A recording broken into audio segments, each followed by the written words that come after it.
भगवान कृष्ण और राधा रानी पृथ्वी पर भ्रमण के लिए निकले। राधा रानी श्री कृष्ण से बोली, कान्हा, तुम्हें पता है होली का त्योहार आ गया है। देखो, सब धरतीवासी होली की तैयारियों में जुटे हैं। ये सब देखकर मुझे द्वापर युग का स्मरण हुआ आया। हाँ राधे, कितने मनमोहक दिन हुआ करते थे। पूरा गोकुल, बरसाना और मथुरा नगरी होली के रंग में रंग जाती थी। कान्हा, चलो ना, हम धरती पर थोड़ी देर रुककर होली के उन पावन दिनों को याद करें। ठीक है राधे, चलो देखते हैं होली के रंगों की बौछार। राधा कृष्ण ने एक साधारण पुरुष और स्त्री का रूप बनाया और एक गांव में पहुंचे। हर तरफ होली की धूम थी। गांव का बाजार सजा हुआ था। धरतीवासी रंग और गुलाल से होली खेलकर आनंद ले रहे थे। चलते चलते राधा कृष्ण की नजर एक घर पर पड़ी, जहां एक औरत दो छोटे छोटे बच्चों को डांट रही थी। कान खोलकर सुन लो तुम दोनों, कल होली का त्योहार है। अगर आज तुम दोनों ने घर का सारा काम खत्म नहीं किया तो कल होली के दिन तुम दोनों को भूखा रखूंगी। हाँ राधे, ये इन बच्चों की माँ तो नहीं हो सकती, क्योंकि माँ अपने बच्चों से ऐसे व्यवहार कभी नहीं करती। कान्हा, चलो छुपकर देखते हैं कि माजरा क्या है। बबलू, रो मत, हम जल्दी जल्दी काम कर लेंगे ना, तो फिर कल चाची होली खेलने देंगी। पर दीदी, दोपहर हो चुकी है, रात तक हम इतना सारा काम अकेले कैसे करेंगे? बबलू और पिंकी दोनों बच्चे अनाथ हैं। उनके माता पिता अब इस दुनिया में नहीं हैं। वे दोनों चाचा चाची के साथ रहते हैं। उन्हें दुख में देखकर राधा कृष्ण से रहा नहीं गया और वे उनकी सहायता के लिए घर के भीतर जाने लगे। राधे, हमें इन दोनों बच्चों की सहायता करनी होगी। कैसे कान्हा? हम क्या कहकर इन दोनों बच्चों की सहायता करेंगे? राधे, आज फिर से एक बार हमारा लीला धरने का समय आ गया है। राधा कृष्ण के हाथों में ढेर सारा होली का सामान आ जाता है। गुजिया, समोसे, रंग, गुलाल, पिचकारी समेत ढेरों खाने का सामान लेकर राधा कृष्ण घर के भीतर जाते हैं। बबलू और पिंकी की चाची उन्हें देख लेती हैं। अरे अरे अरे, किससे मिलना है आपको? मैंने आपको पहचाना नहीं। अब आपने हमें नहीं पहचाना, पर हम आपको बहुत अच्छे से जानते हैं। आपका नाम सुषमा है ना?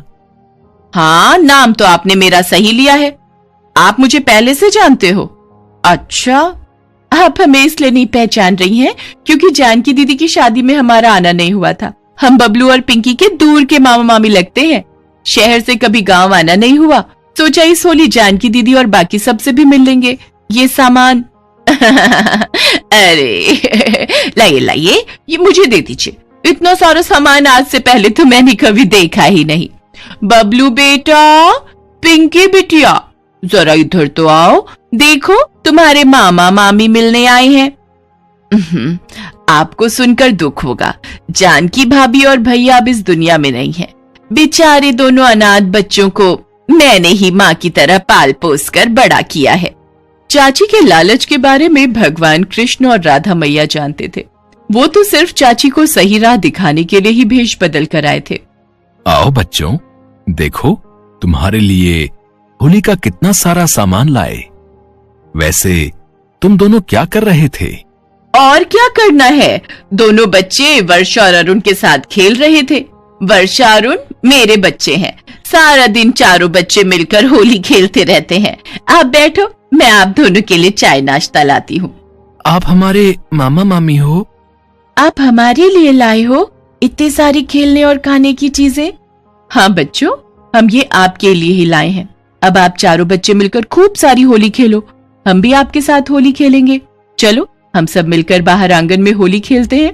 बच्चे बहुत खुश थे। बिन माँ बाप के अनाथ बच्चों के चेहरे पर खुशी आ गई थी। ये देखकर भगवान कृष्ण और राधा रानी मुस्कुरा रहे थे। आज बच्चों के साथ साक्षात भगवान कृष्ण और राधा मैया होली खेल रहे थे। बबलू और पिंकी के साथ साथ उनकी ताई के बच्चे भी खुशी से होली खेल रहे थे।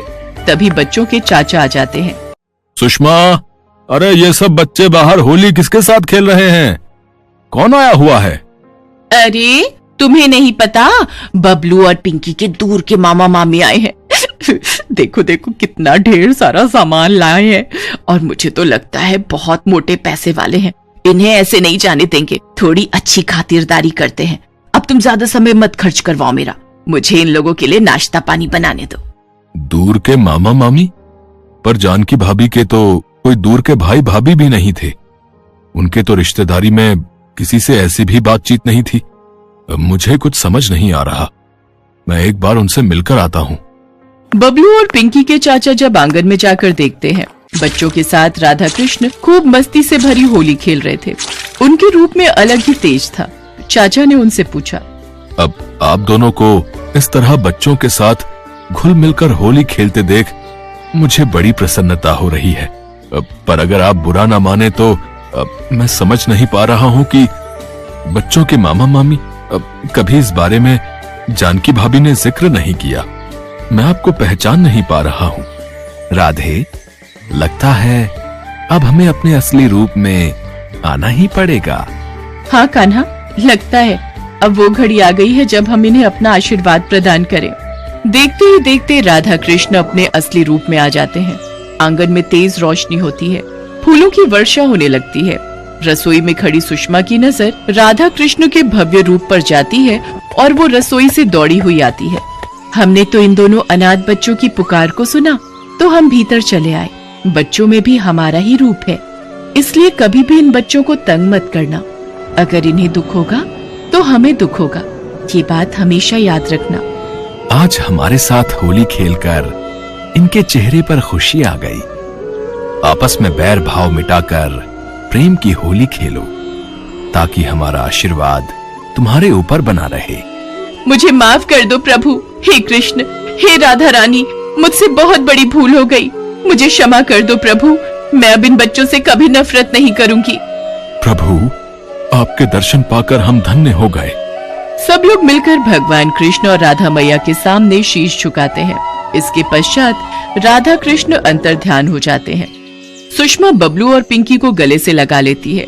आज उन अनाथ बच्चों को राधा कृष्ण की कृपा से चाचा चाची के रूप में माता पिता मिल गए थे। बबलू और पिंकी अपने चाचा चाची और भाई बहन के साथ मिलकर खुशी खुशी होली खेलते हैं और धूमधाम से होली का त्योहार मनाते हैं।